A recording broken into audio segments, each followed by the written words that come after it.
There's an inside joke on Tagg's Island that you get a type of virus or infection which makes you think of 101 ways not to leave the island because it's such a unique, unusual space.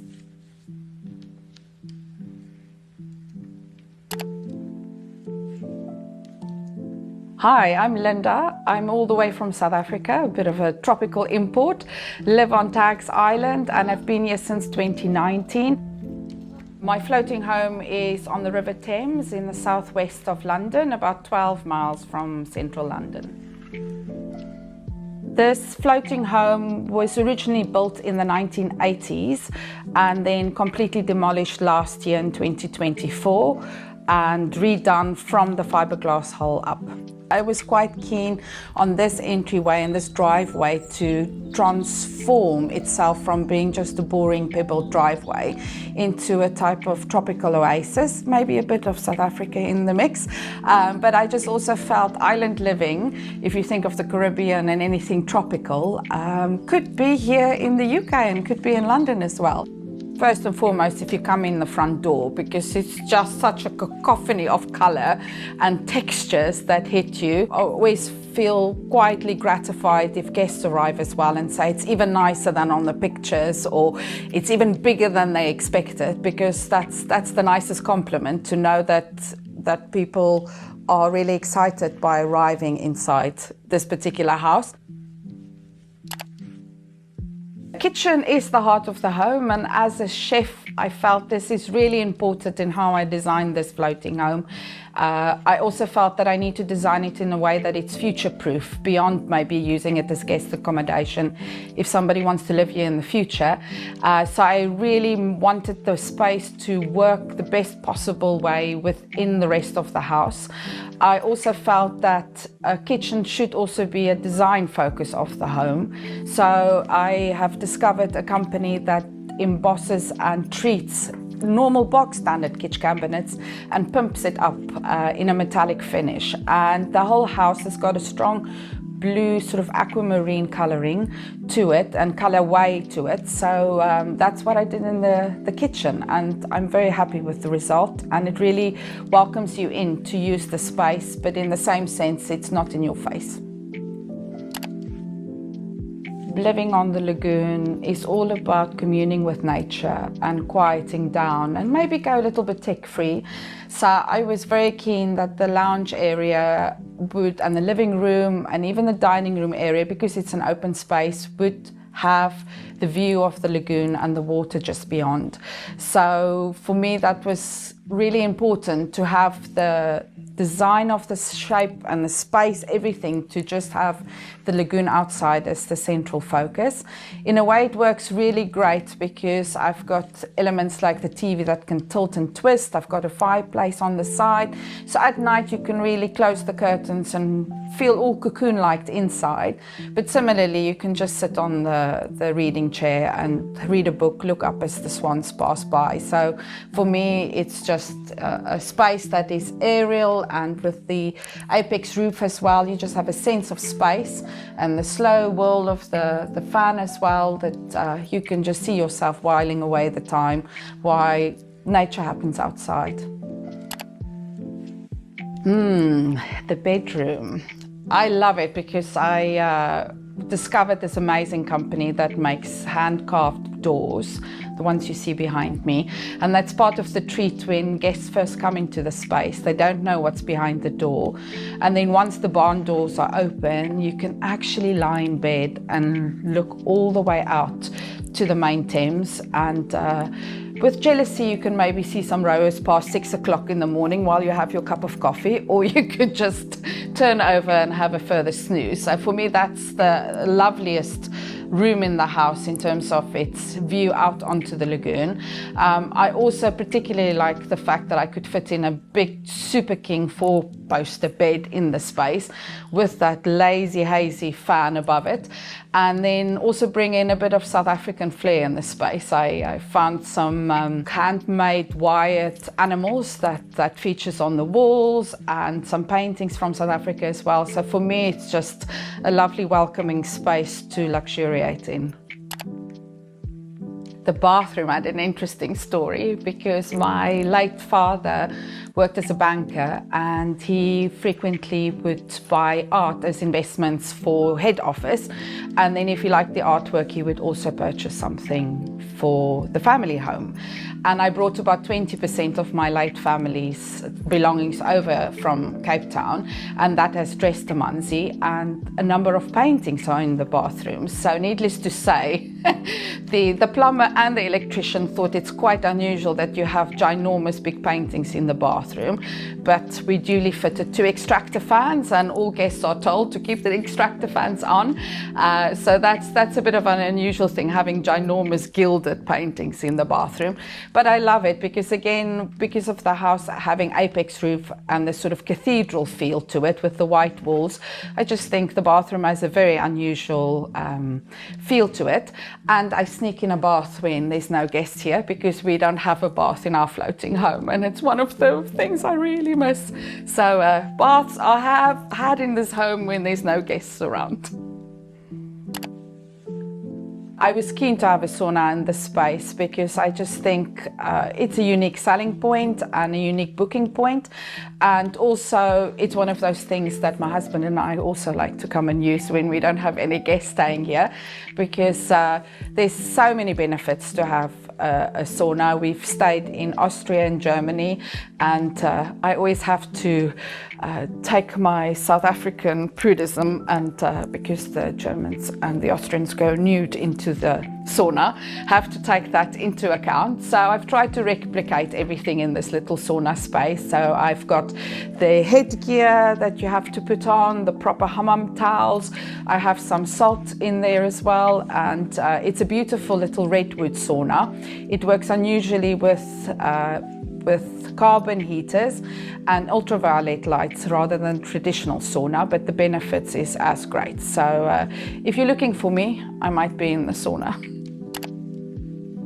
It's actually worked out so brilliantly because from the kitchen sort of dining room area, you now have an additional window that lets in light in the space, and you also have the beautiful vista down the lagoon, even if it's a rainy, hazy day. To boot, with the way that I've developed the rooftop, you can sit out on the veranda enjoying an early morning coffee, even if it's drizzling. So it's really been the best of both worlds in how it's worked out. When you live on a floating home on an island in London, you need a rooftop. Ironically, we find that many of our neighbours don't use their rooftop in the summer, even on balmy days, but we absolutely love our rooftop on African Queen. My husband is often up there whiling away hours, stringing his guitar, reading a book or listening to YouTube videos. We just realized that that's a part of the house that we really love, especially in the summertime. So I was super keen to incorporate that even in this home, even if with the apex roof, that we could have the best of both worlds. So this house has got a sort of 2-meter rooftop at the front, that's 6 meter wide, and that's the ideal space for you to fit in a hammock, 2 sun lounges, and even 2 kissing dogs as well. When I first saw this property, it just had a driveway that was pebbled, and it just felt quite uninspired. Also, being from South Africa, my dad was an avid gardener. I have very fond memories as a child with him going into the garden, taking out 1 plant and then coming back with 4 plants and putting it in its place, and just relishing in the experience of creating a garden. So I was very grateful that I had an existing contact of a chap that makes these amazing irregular beehive-shaped planters, and I just went from there. So for me it was very, very special to do it because it was a full circle with my parents passing, and to have this garden love that my dad had, to bring that to this particular property. Also, I was keen to add a hot tub, an off-grid wood-fired hot tub, and you wouldn't have had privacy from the road. So the way that I arranged the planters and had the different partitions, you really feel that you have a secret cocoon-like sanctuary behind all the plants, which is part of the magic of entering Tamansi. I must say the garden is now a year on from being established, and I can really see it coming to its own. It's lovely if you have that sort of mindscape idea of what you envisage the space to be. With the chap that I got the amazing beehive planters from, I also found living roofs for the bin store as well as the log store, and I just think it's so lovely that every possible space is filled with greenery. I'm in my 40s. I've had enough about working 9 to 5, so I decided to take a new lease on life and make my life a bit like a Victoria sponge cake with all different layers. I make head flowers. I still work as a management accountant, as a commercial director, and then I've got 2 guest accommodations next to our home.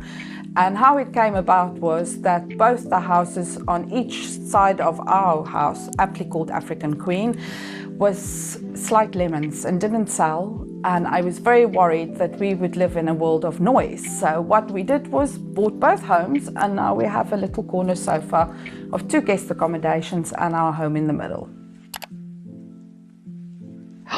Am I only allowed to choose one favorite piece of furniture? Oh, there's so many little bits that makes me smile when I come into this house. I firstly had an extremely kooky idea to put astroturf grass on the dining room chairs. Needless to say, I did check it out and tested it myself with a summer dress for about a week to see whether I get an itchy bottom or not. So far, so good. The other one was I was in Italy and I saw these amazing chairs being made up like corsets. So I asked a very talented gentleman in Cape Town to dress the wingback chairs so that the back of the chairs look like corsets. So they make me smile every time I come into the space. On a more sentimental note, there's 2 pieces of furniture in this house that's a real full circle for me. One is the rocking chair, which my dad watched TV in. He had Parkinson's towards the end of his life, and he spent a lot of time just sitting in the chair rocking. So that's very sweet that the rocking chair is in this home. And then my late parents also had a Victorian nursing chair, which I got reupholstered by this amazing chap in Cape Town. And the other day I found a picture where I sat on my parents' lap at the age of 6 on exactly the same chair. So it's very nice for me to have furniture in this home that's been reloved, reupholstered, upcycled, but has a tangible connection to my upbringing and my childhood years. This space makes me happy because it was fraught with challenges at the outset. I realized I'm bringing back things from Cape Town, but it was not yet here, and I had to create a type of blank canvas imagining where what would go into the space. So for me, it's lovely that it's a type of full circle, that in my mind's eye I had an idea and that I was able to put that onto the canvas of this home. So I think that's what makes me happy. It's the pop of color and the bit of craziness, slightly kooky, but yes, it still pulls together, I think. One of the most favorite places in the house is, I think, the bedroom. Just opening up the barn doors and seeing this super duper, super king bed in the middle of the room, all lush and opulent, and then to realize that you can lie in bed and just see the world pass you by. For me, that just makes you want to cuddle up and rest. This area of Hampton and its surrounds, Richmond and Kingston, is a lovely part of the world, especially as the Thames plays a central role in the suburbs. And it's a different way of life. You just commune with nature, and water has such a calming effect. In the same sense, you're just up the road from theatres and local amenities, so you definitely have the best of both worlds. Could you tell us something surprising about yourself? Well, if somebody looks at me, they wouldn't think I'm particularly good with numbers, and I actually work as a management accountant, and I run the books and the finances of these 2 businesses. The other thing is I can close both my nostrils when I breathe in and I can still do the splits in my 40s.